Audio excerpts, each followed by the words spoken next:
Шымдылык bizler üçün ади олып көрінген саде турмуш ихтияжымыз, яни маникюр ақында та бірқач бин йыллық евелсі біліп, эждатларымыз оз эллеріне ветернақларына айры дықат айрайдылер. Маникюр сөзі латин тілінден келіп шықты. Шу сөзінің тәржімесі эллерінің бақуы кыбы тәржіме олына. Алимлерінің базылары ise эвелкі инсанлар оз эллеріне ве хусусан тырнақларына не вақыттан берлі бөле дықат айра башлағаныны бүгінгі күнімізгеже анлап оламайлар. Эн бірінші маникюр тақымларыны қадими Вавилонда тапқанлар.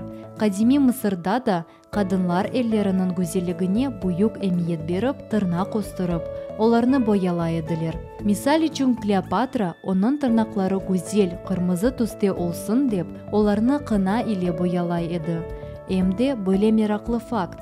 Қадими Мысырда тырнағы ұзын олған инсанлар зенгін сайылып, эсірлер ise аксыне, оз тырнақларыны кесмек керекіділер. Ручки – это так же, как и лицо, визитная карточка любой женщины.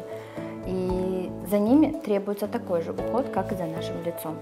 Мы по утрам все красим глазки, наносим крема различные на лица, и не только чтобы выглядеть красиво, да, но и подпитать нашу кожу.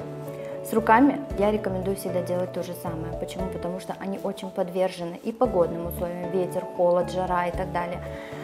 Кожа сохнет, и нанести крем, либо масло по уходу за руками. Это вот 2 секунды нашей жизни, но которые улучшают качество наших рук.